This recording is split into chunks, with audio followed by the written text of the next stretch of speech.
तो हेलो दोस्तों, good evening. आप सब कैसे हो? आई होप आप सब बहुत ही अच्छे होंगे। तो आज ये सेशन आपका CUET PG एमएड एंट्रेंस 2024 वालों के लिए है और इसमें हम लोग प्रीवियस ईयर पेपर सॉल्व कर रहे हैं। तो देखिए, आज का जो पहला क्वेश्चन है वो आपका अजर्सन और रीजन से संबंधित है। तो इसमें आपको बताना है कि कौन सा करेक्ट है और कौन किसका एक्सप्लेनेशन कर रहा है। आर ए की एक्सप्लेनेशन कर रहा है या नहीं कर रहा है। तो अजर्सन ए जो है आपका वो क्या बोल रहा है, UGC यूनिवर्सिटी ग्रांट कमीशन क्या बोल रहा है, care list has improved the quality of research writing in India. जो UGC है वो रिसर्च की जो राइटिंग होती है, शोध लेखन में इम्प्रूवमेंट को बढ़ावा दे रही है। तो ये बात सही है। जो UGC है वो शोध लेखन में कैसे गुणवत्ता लाया जा सके इसके लिए जिम्मेवार होती है, उसके लिए वो उत्तरदायी होती है। इसका रीजन क्या दिया जा रहा है, quality publication and writing of research paper are increasing in the country. जो हमारे यहाँ की पब्लिकेशन है या फिर जो हमारे यहाँ की रिसर्च की राइटिंग है रिसर्च पेपर की, वो दिन प्रतिदिन अच्छी हो रही है, इंक्रीज हो रही है क्वालिटी। तो जब UGC इसके लिए काम कर रही है तो वो दिन प्रतिदिन क्या होगी, इंक्रीज तो होगी ही। तो यहाँ पे आपका जो आर है वो ए की व्याख्या कर रहा है, आर ए का एक्सप्लेनेशन कर रहा है। तो जो ऑप्शन आपका हो जाएगा, both A and R correct and R is the correct explanation of A. पहला आपका सही हो जाएगा।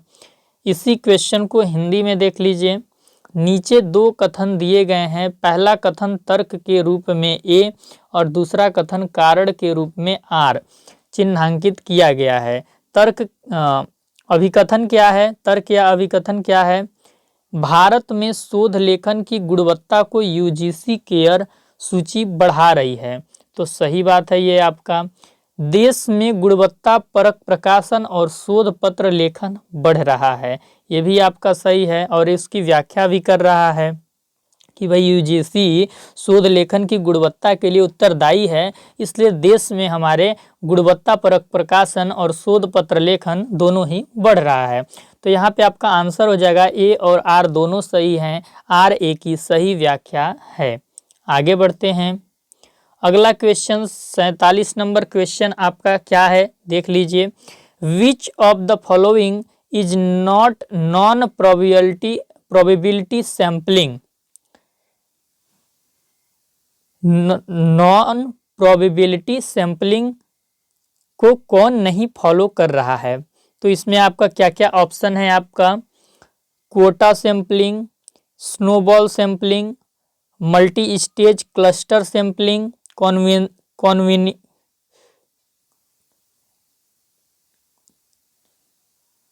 कॉन्वेनियंस सैम्पलिंग। ठीक, इसका आप प्रोनाउंसिएशन देख लीजिएगा, मुझे थोड़ी दिक्कत आ रही है प्रोनाउंसिएशन इसका करने में। ठीक, तो इसका जो आपका आंसर हो जाएगा वो आपका तीसरा नंबर आंसर हो जाएगा। नॉन प्रोबेबिलिटी सैम्पलिंग जो है आपका वो आपका मल्टी स्टेज क्लस्टर सैम्पलिंग इससे संबंधित है। और बाकी जो आपका कोटा सैम्पलिंग, स्नोबॉल सैम्पलिंग और ये चौथा वाला है आपका, ये प्रोबेबिलिटी सैम्पलिंग से है। ठीक, हिंदी में आइए इसको अच्छे से मैं थोड़ा देखता हूँ। निम्नलिखित में से कौन सा असंभाव्य प्रतिदर्श चयन विधि नहीं है, पूछ रहा है कौन सा नहीं है। तो जो असंभाव्य प्रतिदर्श चयन विधि है वो आपका कोटा प्रतिदर्श चयन विधि है, स्नोबॉल प्रतिदर्श चयन विधि है और आपका सुविधा परक प्रतिदर्श चयन विधि है। जो बहुस्तरीय क्लस्टर प्रतिदर्श चयन विधि है वो आपका असंभाव्य प्रतिदर्श चयन विधि नहीं है, बल्कि ये संभाव्य प्रतिदर्श चयन विधि है। कैसा है, संभाव्य प्रतिदर्श चयन विधि है। ठीक, आगे देखिए अगला क्वेश्चन। अगला क्वेश्चन आपका क्या है, दो स्टेटमेंट दिया है, आपको बताना है कौन सा ट्रू और कौन सा फॉल्स है। ठीक, पहला स्टेटमेंट आपका क्या है, पहला स्टेटमेंट आपका है the more student elaborate upon new ideas the deeper their understanding and better there memory for improving knowledge. एक स्टूडेंट के अंदर बहुत नए नए विचार आते हैं तो उसकी जो अंडरस्टैंडिंग होती है और जो उसकी स्मृति होती है दोनों ही इम्प्रूव होती है और बेटर होती है नॉलेज के लिए, ज्ञान शोध के लिए वो उसका हेल्प करती है। तो ये चीज़ आपका बिल्कुल सही है कि यदि आपके अंदर बहुत नए नए थॉट्स आएंगे, बहुत नए नए आइडियाज़ आएंगे तो जो आपकी अंडरस्टैंडिंग होगी वो भी बेटर होगी। और अगर आपको किसी नॉलेज में कोई करेक्शन करना है तो उसके लिए आपकी मेमोरी भी अच्छी रहेगी, उस मेमोरी बेस पे आप किसी नॉलेज में करेक्शन कर सकते हो। फिर दूसरा स्टेटमेंट क्या है, knowledge and memory are closely related variables. जो नॉलेज और मेमोरी है दोनों क्लोजली मतलब क्या है, दोनों में रिलेशनशिप हैं और दोनों एक दूसरे के वेरिएबल हैं। तो ये कथन भी आपका सही है क्योंकि नॉलेज को संग्रहित करने के लिए, नॉलेज को एक जगह पे रखने के लिए किसकी ज़रूरत होती है, मेमोरी की ज़रूरत होती है। और नॉलेज तक पहुंचने के लिए मेमोरी क्या होती है, उसका हिस्सा होती है, उसका हिस्सा होती है। तो दोनों में क्या होता है, संबंध होता है। तो आपका इसका आंसर क्या हो जाएगा, both statement 1 and statement 2 are true, आपका पहला इसका सही हो जाएगा। हिंदी में देखिए, छात्र जितना अधिक नए विचारों का विस्तारण करता है, जितने नए नए विचार उसके दिमाग में आते हैं उसकी समझ उतनी गहरी होती जाती है। और ज्ञान संशोधन के लिए, किसी ज्ञान में उसे कुछ सुधार करना है तो उसके लिए उसकी स्मृतियां भी बेहतर हो जाती है। ज्ञान और स्मृति निकट संबंधित चर है। तो इसमें कथन 1 और कथन 2 दोनों आपका सही हो जाता है। ठीक, इसके बाद अगला क्वेश्चन क्या है, 49वां नंबर आपका क्वेश्चन क्या है, देखिए 49वां नंबर क्वेश्चन से जुड़ा हुआ मैं बहुत सारा इसमें आपको फैक्ट्स भी बताऊंगा। क्वेश्चन है आपका, Hoshangabad science teaching programme was started in the state of. Hoshangabad science teaching programme किस स्टेट में स्टार्ट किया गया था। तो होशंगाबाद आपका मध्य प्रदेश में पड़ता है और मध्य प्रदेश में ही इसको स्टार्ट किया गया था। कब स्टार्ट किया गया था, तो इसको स्टार्ट किया गया था 1972 में। कब स्टार्ट किया गया था, 1972 में। और बंद कब किया गया था ये भी आप ध्यान में रखिए क्योंकि हो सकता है अगले बार पूछ दे कि बंद कब किया गया था।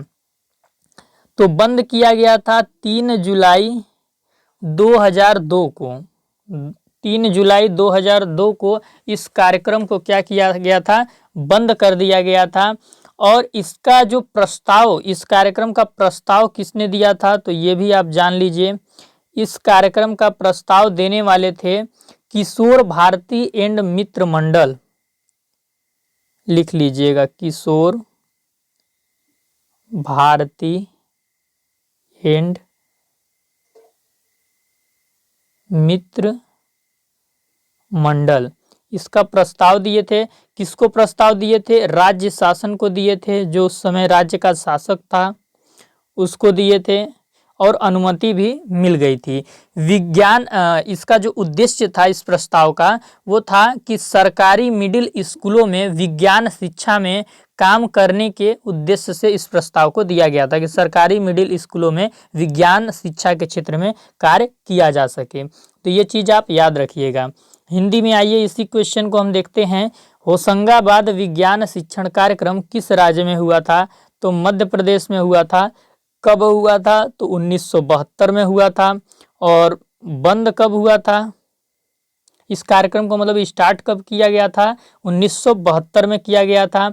बंद कब किया गया था, 3 जुलाई 2002 में इसको बंद कर दिया गया था। और इसका प्रस्ताव देने वाले कौन थे, इसका प्रस्ताव देने वाले आपके कौन थे, तो किशोर भारती जी थे, किशोर भारती जी थे एंड मित्र मंडली, एंड मित्र मंडल, मित्र मंडल होगा, मंडली नहीं, मित्र मंडल।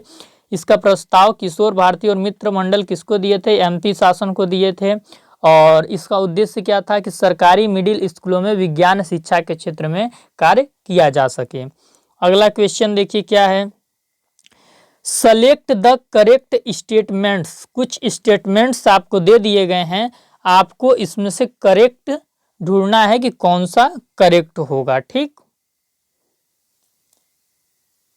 तो आइए देखते हैं क्या क्या स्टेटमेंट हैं आपके। तो पहला क्या है, mean is an arithmetic average.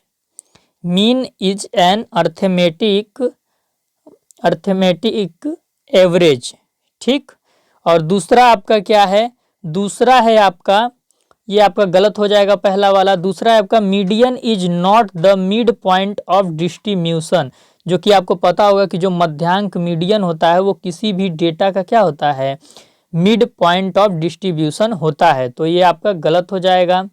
और इसके बाद standard deviation tells about regularity in data, तो ये बिल्कुल आपका सही है। और इसके बाद आपका डी क्या है, in normal probability curve mean median and mode falls at extreme points, ये भी आपका सही हो जाएगा।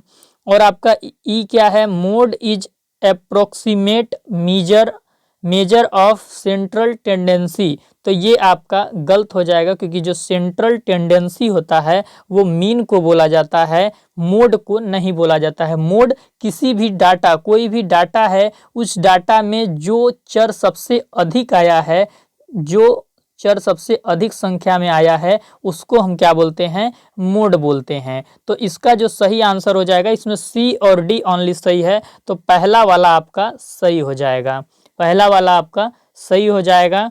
हिंदी में आइए इसी क्वेश्चन को देखते हैं, बोल क्या रहा है, सही कथन का चयन करें। पहला क्या, मध्यमान गणितीय औसत है, तो गणितीय औसत नहीं बल्कि क्या है, वो केंद्रीय प्रवृत्ति का संभावित मापन होता है, तो गलत हो जाएगा। मध्यिका वर्गीकरण का मध्य बिंदु नहीं है, तो मध्यिका वर्गीकरण का मध्य बिंदु ही होता है, तो ये आपका गलत हो जाएगा। प्रामाणिक विचलन पद्धतों में नियमितता को बताती है कि कौन किससे कितना मतलब कि दूरी है, किसका किससे क्या संबंध है, ये चीज बताता है विचलन, तो आपका ये सही हो जाएगा। सामान्य संभाव्यता वक्र पर मध्यमान, मध्यिका और बहुलक एक शीर्ष पर गिरते हैं, ये भी आपका सही हो जाएगा। बहुलांक केंद्रीय प्रवृत्ति का संभावित मापन है, तो बहुलांक नहीं, मध्यमान केंद्रीय प्रवृत्ति का संभावित मापन होता है। और बहुलांक क्या होता है, कोई भी आंकड़ा है, उस आंकड़ा में जो चर सबसे अधिक, जो चर या अचर सबसे अधिक संख्या में आया होगा, नंबर उसके अधिक होंगे, सबसे अधिक संख्या में आया होगा, उसको हम क्या बोलते हैं, बहुलांक बोलते हैं। ठीक, तो इसका आंसर क्या हो जाएगा, केवल सी और डी। इसके बाद आपका अगला क्वेश्चन क्या है, 51, people's education society was founded by that opened college namely Siddharth college in Bombay and Milind college in Aurangabad, तो इनका इसका सही आंसर हो जाएगा Baba Saheb Bhimrao Ambedkar. People's education society की स्थापना बाबा साहेब भीमराव अंबेडकर ने की थी, और उन्होंने ही सिद्धार्थ कॉलेज की स्थापना की बॉम्बे में, और मिलिंद कॉलेज की स्थापना की औरंगाबाद में, तो पहला नंबर आपका सही हो जाएगा। हिंदी में आइए इसी क्वेश्चन को देखते हैं।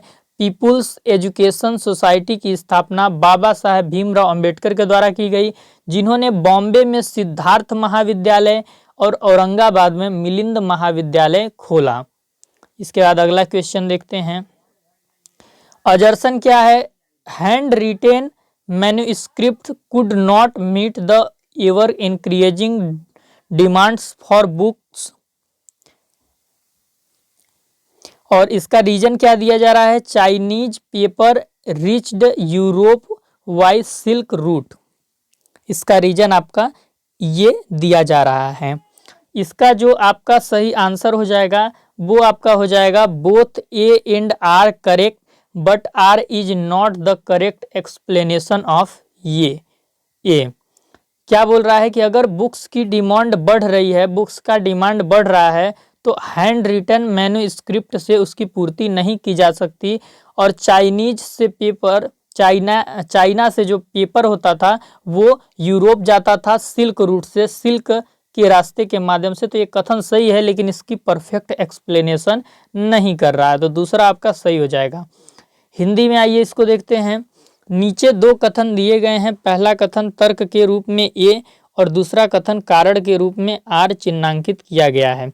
किताबों की बढ़ती मांग की पूर्ति हस्तलिखित अभिलेखों से पूरी नहीं हो सकती। कारण क्या बता रहा है? चाइना के पत्र सिल्क रूट से यूरोप चले गए।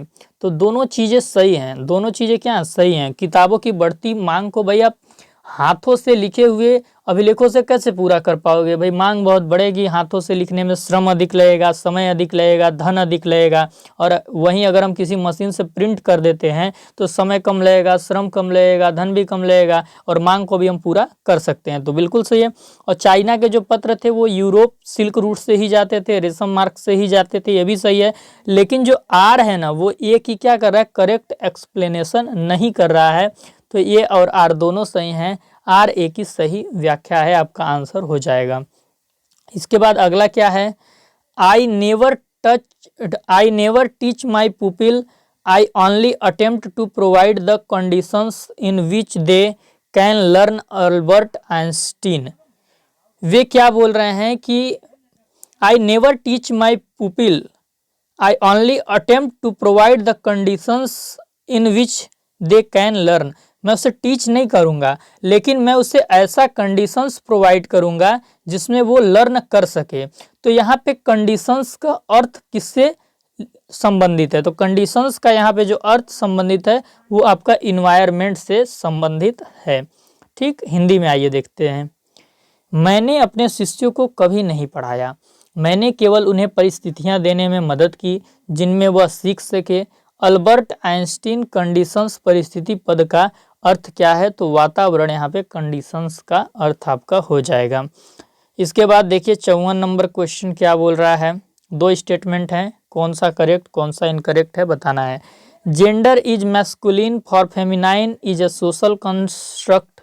सही बात है। जेंडर की जहां भी बात आए यदि आपको सोशल कंस्ट्रक्ट दिख रहा है तो आपको टिक मार देना है।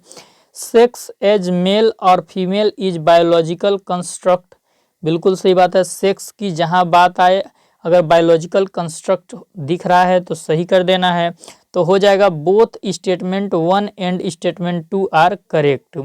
फिर इसके बाद आगे बढ़ते हैं अगले क्वेश्चन में। अच्छा, यही वाला हिंदी में देखना है, आइए इसको हिंदी में देख लेते हैं। आइए हिंदी में देखते हैं। जेंडर स्त्रीलिंग और पुल्लिंग के रूप में समाज द्वारा निर्धारित किया गया है, बिल्कुल सही बात है। क्योंकि समाज की बात आ जाए जेंडर के संदर्भ में कथन आपका सही है। लिंग महिला और पुरुष की जैविक संरचना है। लिंग की बात अगर कर दे रहा है और जैविक संरचना बोल रहा है वो भी सही है आपका। कथन 1 और 2 आपका दोनों सही हो जाएगा इसमें। अगला क्वेश्चन देखिए 55 नंबर क्वेश्चन है। स्वयं प्रभा इज, पूछ रहा है स्वयं प्रभा क्या है? बुक है? नहीं भैया बुक नहीं है। और टूरिस्ट डेस्टिनेशन है? बिल्कुल नहीं। ऑनलाइन शॉपिंग प्लेटफॉर्म है? ये तो हद हो गई, बिल्कुल नहीं होगा। ऑनलाइन लर्निंग प्लेटफॉर्म या चैनल आपका है स्वयं प्रभा, जिस पे शिक्षा से संबंधित कार्यक्रम चलाए जाते हैं। इसी क्वेश्चन को आइए हिंदी में देखते हैं। स्वयं प्रभा है पूछ रहा है, किताब नहीं है, टूरिस्ट डेस्टिनेशन नहीं है, ऑनलाइन शॉपिंग प्लेटफॉर्म नहीं है। क्या है? ऑनलाइन शिक्षण का एक अधिगम प्लेटफॉर्म है, चैनल है जहाँ पे शिक्षा से संबंधित कार्यक्रम होस्ट किए जाते हैं, ब्रॉडकास्ट वहाँ पे शिक्षा संबंधित कार्यक्रम चलाए जाते हैं। तो आज के क्वेश्चन में, आज के सेशन में हम लोगों ने इन सभी क्वेश्चनों को देखा और जो भी क्वेश्चन आपको समझ नहीं आया होगा तो आप कमेंट में पूछ सकते हैं और साथ ही साथ इस सेशन को शेयर कर दीजिएगा। चैनल पे नए होंगे तो चैनल को सब्सक्राइब कर लीजिएगा और वीडियो के डिस्क्रिप्शन में आपको टेलीग्राम चैनल का लिंक मिल जाएगा, तो टेलीग्राम चैनल को ज़रूर ज्वाइन कीजिएगा। वहाँ पे ये प्रीवियस ईयर की PDF मैं आपको दे दूंगा जिससे कि आप अपना प्रैक्टिस कर सकते हो। चलिए फिर मिलते हैं आपको नेक्स्ट सेशन में।